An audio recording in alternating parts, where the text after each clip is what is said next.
추석 연휴가 5차 대유행의 불씨가 되지 않게 하려면 어떤 대응이 필요한지, 앞으로 코로나와의 공존을 위한 집단 면역의 조건은 무엇인지 더 이슈진단 코로나19에서 심층 분석해 보겠습니다.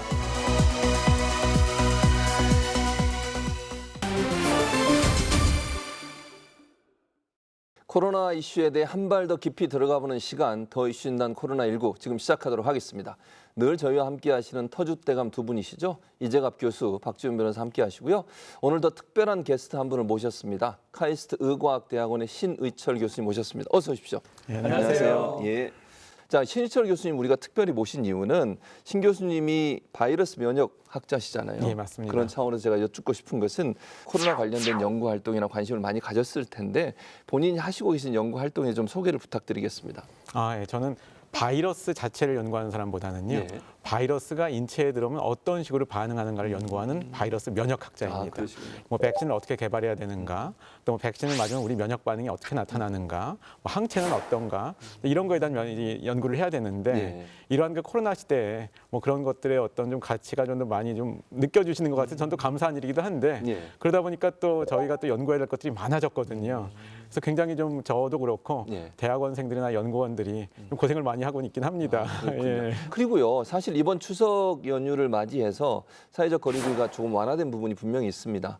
백신을 접종한 분 4분까지 해서 8명까지 모일 수 있도록 했는데 이게 이제 위드 코로나 시대로 가는 하나의 어떤 시험대가 아니었나 이런 얘기가 있었는데 사실 상황이 이렇게 녹록하지는 않습니다. 현재 상황이. 이번 추석 같은 경우에는 이제 어르신들의 접종률이 거의 90% 이상 접종을 거의 마친 상태이기 때문에 그리고 또 어르신들도 거의 1년 새, 뭐 지난 설도 마찬가지로 계속 가족들 얼굴 못 봤으니까 이번에는 좀 많은 사람들이 이동을 하기는 했었습니다. 그래서 실제로 이제 이동량이 많이 늘기도 했었고, 근데 이제 이런 상황들이 벌어지다 보니까 이제 일단은 우리가 보통 알고 있는 그러니까 명절 때 사람들이 많이 만나는 장소에서의 감염자 숫자 늘긴 늘었거든요. 뭐 벌초를 하러 간다든지, 뭐 성묘를 한다든지, 아니면 가족 간 모임이라든지, 또는 전통시장 같은 데서 확진자가 이제 많이 발생하는 상황들이 이제 발생을 했는데요. 그나마 다행인 거는 지금 그래도 사망자가 그렇게 많이 늘어나지는 않고 있는 상황이고, 또한 중증 환자도 최근 들어서 좀 안정을 좀 취하고 있는 그런 상황이라서 이번 추석 이후의 상황들이 얼마나 어쨌든 악화는 될 건데 얼마나 심각하게 악화될 거냐 아니면 괜찮을 거냐에 따라서 추후에 여러 가지 우리나라가 이제 지금 추진하고 있는 위코로나 이런 전략에도 상당 부분 영향을 주지 않을까 생각을 하고 있습니다. 예. 특히 수도권에서 특히 서울에서 네. 돌파 감염이 많이 발생했다고 하더라고요. 예, 지난 18일 기준으로 백신 접종 완료하고 14일 지난 후에 감염되는 이른바 돌파 감염 사례가 서울만 2,700여 명이 발생했다 그러고요. 네. 또 그중에 29%가 또 신체 건강한 30대라고 합니다. 저도 좀 궁금합니다. 백신 접종을 완료했으면 면역력이 높아져야 되고 감염 위험이 떨어져야 되는데 이건 어떻게 설명이 됩니까? 가장 중요한 것은 사실은 그러니까 변이주의 어떤 그 출현 때문에 이런 일이 좀 많이 설명이 되는 것 같습니다. 하지만 저는 먼저 결론을 먼저 말씀드리면 돌파 감염? 그럼 우리가 백신을 맞을 필요가 없는 것인가? 백신을 맞아도 걸리니까 이런 이제 의심을 할 수가 저는 있는데요. 계속 그런 생각이 들어서 괜히 맞았나 싶었어요. 사실은. 하지만 돌파 감염에도 불구하고 백신을 일단 맞은 분들은 훨씬 중증으로 진행되는 일이 훨씬 적습니다. 그걸 제가 강조드리고 싶은데요. 아주 제가 그 하나의 그 데이터를 기반으로 말씀드릴 텐데 5월 초부터 7월 초 사이에 미국의 데이터를 말씀드리겠습니다. 5월 초에는 미국에서 델타 변이주가요. 거의 5% 미만이었습니다. 근데 2달 사이에 거의 100% 가까이로 이제 늘어났어요. 근데 그 와중에 사실은 백신 같은 경우는 원래 오리지널주, 그러니까 우한주를 기반으로 만든 것이거든요. 그 와중에 그 2달 사이에 미국에서는요, 이 백신의 효능, 효과 중에서 감염을 막게 하는 그런 효능은 좀 떨어졌습니다. 왜냐하면 델타 변이주가 유행을 하기 시작했으니까요. 되긴 되는데. 그런데 병원에 입원을 하는 것을 막는 그 예방률, 그것은 거의 유지가 95% 이상 유지가 되는 걸 볼 수가 있습니다. 그 얘기는 설사 이 변이주의 출현 때문에 돌파 감염이 된다 하더라도 백신을 맞으면 안 걸리게는 못할지언정 중증 화유를 막을 수 있다. 병원에 입원하고 사망하는 것은 아주 현저하게 막을 수 있다. 이런 걸 이제 말씀드리는 거가 되겠고요. 그렇기 때문에 앞으로 미래를 우리가 좀 추론할 때도 감염 사례를 막는 것보다는 중증화율을 어떻게 막을 것인가 이런 식으로 약간 사고 체계를 전환할 좀 필요가 있는 것 같습니다. 네. 그래도 아무래도 이제 환절기잖아요. 겨울이 곧 다가오게 되고 가을이 이제 넘어가게 되는데 이렇게 되면 면역력이 좀 떨어질 수 있고 추석 이후에 혹시 이게 5차 대유행으로 가지 않겠나 하는 우려도 있습니다. 사실 이 교수님 보실 때는 어떠십니까? 이제 찬바람 불기 시작하고 이제 겨울이 얼마 안 남았기 때문에 어쨌든 이런 호흡기 바이러스의 활동량이 늘어날 수밖에 없는 그런 상황들이 되기 때문에 유행 상황 자체가 악화될 가능성은 언제든 있거든요. 근데 일단은 저희가 제일 걱정하는 부분들은 접종하지 않은 그러니까 60대 이상의 어르신들 그다음에 이제 젊은 사람이어도 접종하지 않은 사람. 최근에 제가 사망 통계를 보니까 40대, 50대의 사망자들이 꽤 많이 계속 발생을 하거든요. 그래서 예전에는 60대 이상이 전체 사망률이 거의 99%였는데 지금 60대 이상이 90%고 40, 50대가 지금 거의 10% 정도까지 전체 사망자 범위가 올라가는 상황들이어서 의료 체계에 상당히 부담을 줄 수도 있기 때문에 그래서 꼭 부탁드리고 싶은 부분들은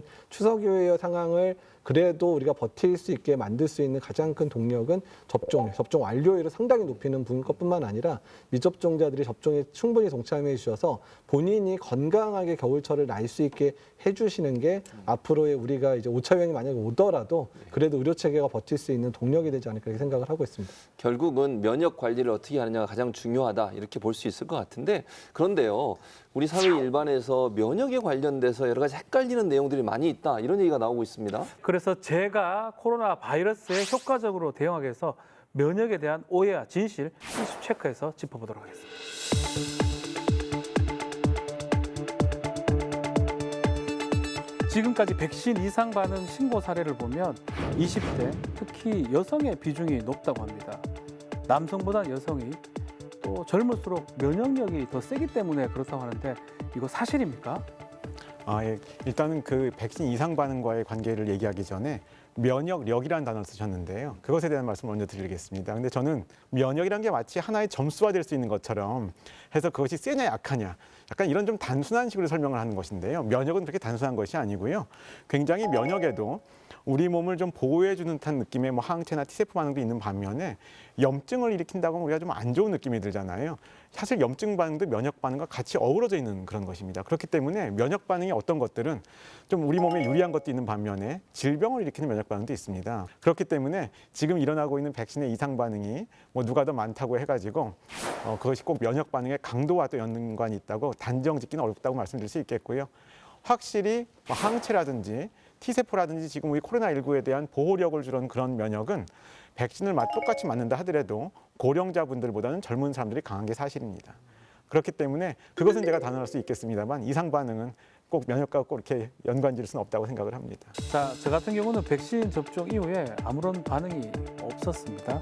그럼 면역 반응을 중화 항체가 형성이 안 된 건지 또 이렇게 효과가 없는 거 아닌지 이런 의문을 가진 사람이 많더라고요. 예, 조금 전에 뭐 제가 또 설명도 드렸습니다만 최근에 그런 연구도 있었습니다. 백신의 이상 반응이 많을수록 항체가 많이 올라가나. 별로 관련이 없다는 그런 연구 결과들이 나온 바가 있습니다. 백신 이상 반응이 강하고 약하고는 또 내가 백신에 대한 효능이 좋고 나쁘고랑은 쉽게 뭐 이렇게 단정져서 얘기할 수 있는 그런 연관성은 없는 것이다. 그렇게 말씀드릴 수가 있겠습니다. 아무런 연관성이 없다고 합니다. 자, 최근 미국에서는요, 코로나에 한번 걸렸던 사람 대부분이 최대 6개월간 항체 반응이 지속된다고 합니다. 코로나에 걸렸던 사람, 백신 안 맞아도 됩니까? 일단 이제 이 부분에 대해서 좀 아직까지 명확하게 이제 결론이 난 거는 아니고요. 근데 다만 이제 우리가 감염이 됐을 때 얻는 면역은 뭐 전반적인 면역 체계를 다 건드리기는 하니까 어떤 사람은 되게 약하게 자극이 돼서 항체가 별로 안 생기는 사람도 있고 어떤 사람은 항체가 더 심하게 걸렸든 아니면 면역 반응이 아주 강하게 나타나서 항체가 많이 생기는 사람들이 있어서 감염이 돼서 생기는 항체는 아주 되게 그 역가가 매우 차이가 날 수밖에 없는데 백신 같은 경우는 이제 연구를 통해서 딱 그 항체 면역이라든지 뭐 T세포 면역을 딱 자극하게 하도록 했기 때문에 어느 정도는 좀 균질하게 면역 반응이 일어나기는 하거든요. 그래서 일단은 이제 내가 감염되고 나서의 그런 면역 반응 자체가 균질하지 않으니까 그 이후에도 예방 접종을 해서 어쨌든 면역 체계를 좀 더 강화시키는 게 더 좋겠다. 그래서 항체를 좀 더 높게 하고 T세포 면역을 강화하는 게 좋겠다라는 게 최근에 이제 대부분의 컨셉이어서 감염이 됐던 분들도 이제 면역의 지속성이라든지 면역 항체의 생성 수준 여부 때문에 일단은 예방 접종을 하도록 권장을 하고 있습니다. 코로나 시대에서 면역을 높이기 위해서 백신 접종이 필수라는 사실 꼭 기억해야겠습니다. 지금까지 이슈 체크였습니다.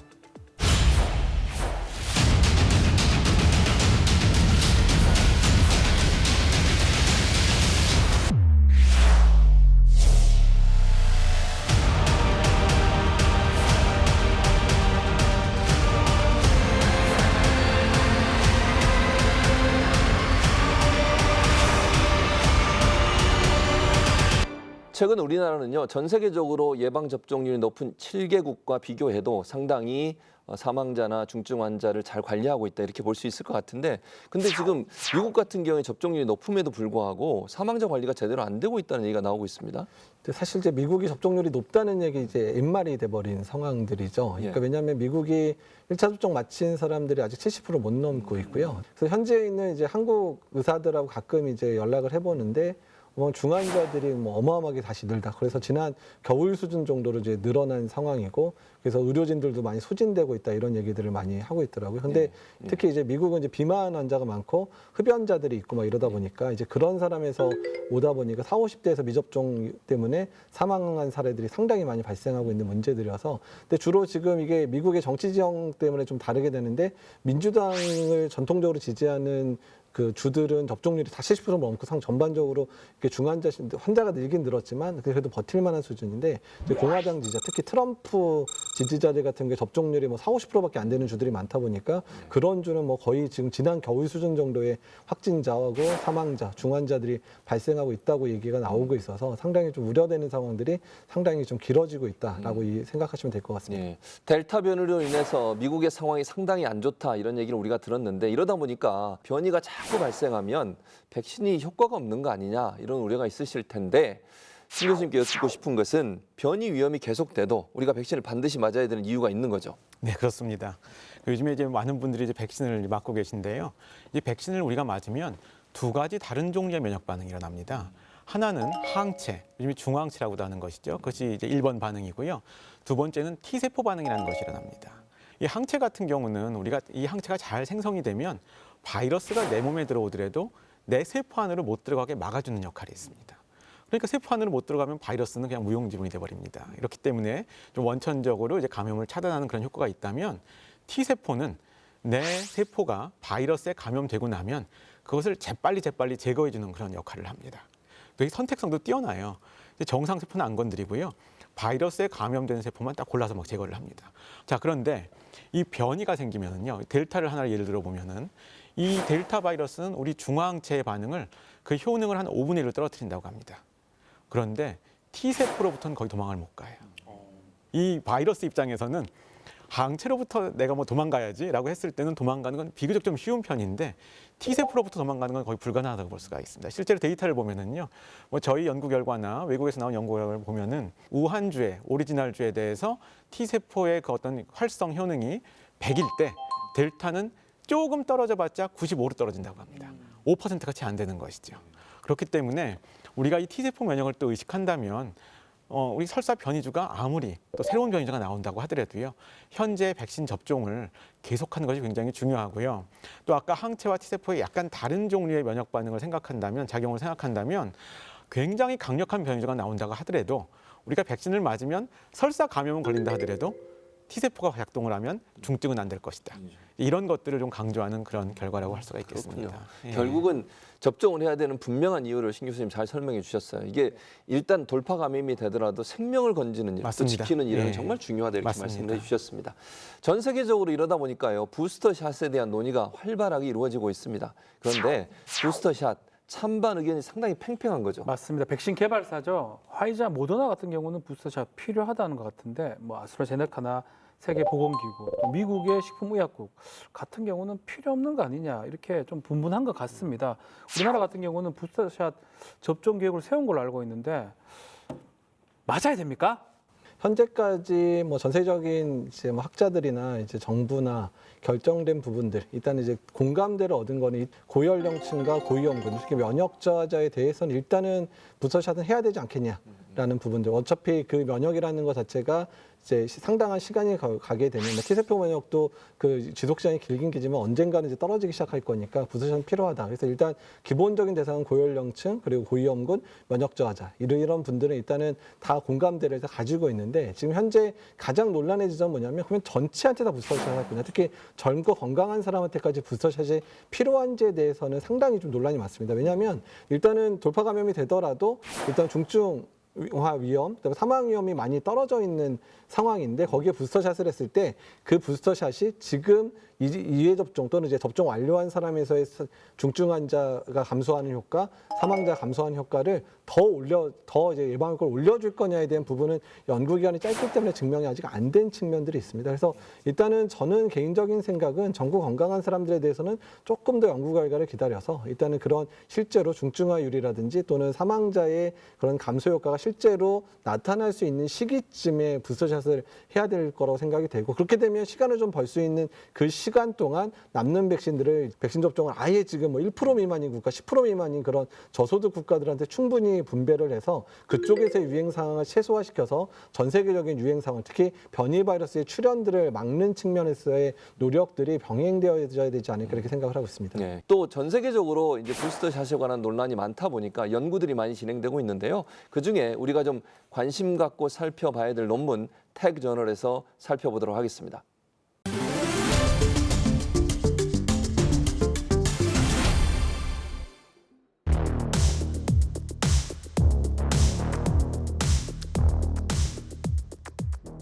자, 이재갑 교수님, 이번 주에는 어떤 이슈를 설명해 주시겠습니까? 예, 최근에 이제 델타 변이 때문에 이런 돌파 감염 사례들이 늘어나면서 실제로 그러면 부스터샷을 했을 때 효과가 얼마나 되는지에 대한 이제 많은 연구들이 이제 나오기 시작하는데, 일단은 이번에 나온 연구는 어떤 거냐면 이제 이스라엘에서 나온 데이터입니다. 왜냐하면 이스라엘이 지금까지 델타 변이가 좀 유행을 하고 있는 상황이고, 두 번째는 가장 많은 부스터 접종을 한 국가이기 때문에 여러 연구 자료가 나오고 있는데 좀 재밌는 연구이기는 한데요. 그러니까 어떻게 했냐면 미접종자에서 감염이 됐을 때 그런 바이러스를 배출하는 정도, 그러니까 PCR 방법으로 바이러스 배출하는 정도를 쭉 시리얼로 이제 날짜별로 이제 해봤고, 이스라엘 주로 화이자를 맞았으니까 화이자 접종하고 나서 2개월째, 4개월째, 6개월째에 돌파 감염이 된 상황에서 바이러스 배출량이 얼마나 계속 많이 나오는지, 또 마지막은 부스터샷을 한 사람에서 바이러스의 양이 얼마나 검출되는지를 연구를 했었습니다.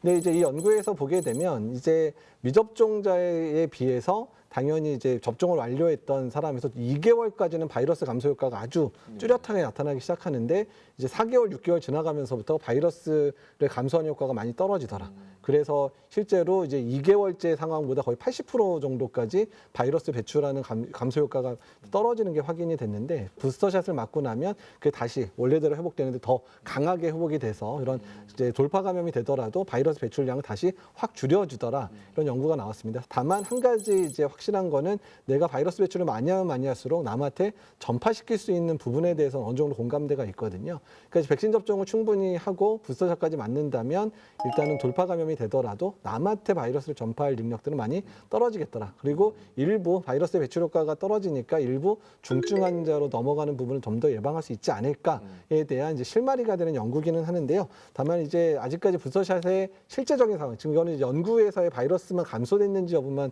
본 거니까 부스터샷을 했었을 때 실제로 중증화율을, 돌파 감염의 중증화율을 더 낮춰주는지 사망률을 더 낮춰주는지에 대한 연구는 앞으로 좀 더 이루어져야 될 것 같습니다. 어쨌든 그 연구 논문이긴 하지만 부스터샷 효과가 일정 부분 인정됐다 이렇게 볼 수 있을 것 같은데, 일부에서는 10월 말 또는 11월 초에 집단 면역이 형성될 거다 이렇게 좀 주장을 하고 있습니다.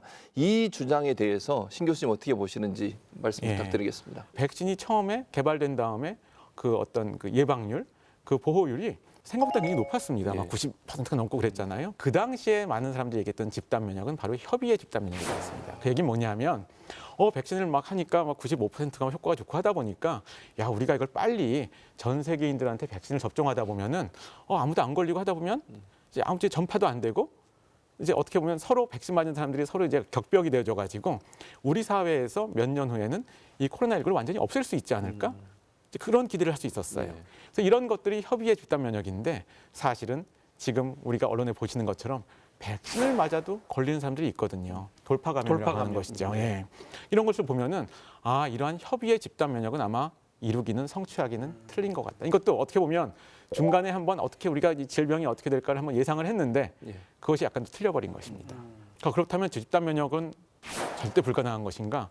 그 얘기를 너무 강조하면 백신 맞는 게 좀 의미가 없게 들리거든요. 근데 그렇지 않다는 것입니다. 그래서 저는 광의의 집단 면역이라는 얘기를 좀 제가 용어를 쓰고 있습니다.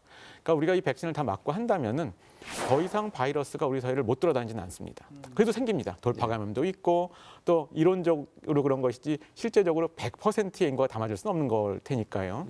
그런데 우리가 이렇게 어느 수준 이상으로 이 백신의 접종률을 높이고 하다 보면은 설사 돌파 감염이 생긴다 하더라도 이 백신 접종 맞은 분들은 중증으로 안 되고 경증으로 넘어갈 확률이 훨씬 높아집니다. 또 그리고 아무래도 백신을 안 맞은 분들이 숫자가 적다 보니까 환자 발생의 전체적인 숫자는 줄어들 수가 있겠죠. 이런 식으로 해가지고 우리가 공중보건학적으로 우리의 의료 체계가 감당할 수 있는 만큼의 어떤 중증 환자의 숫자를 어느 이내로 조절을 하고 이런 식으로 되면서 우리의 사회의 질병 부담률을 어느 정도 이하로 제어하는 것. 이것이 이제 어떻게 보면 넓은 의미 그렇습니다. 집단 면역입니다. 하지만 교과서적인 집단 면역, 협의의 집단 면역은 사실은 코로나19는 불가능한 것이 사실입니다. 하지만 이런 식으로 좀 확대해서 한다면은 백신을 계속 접종하고 환자가 생기더라도 이런 식의 의미가 있다는 걸 설명드리기 위해서 제가 좀 장황하게 설명을 드렸습니다.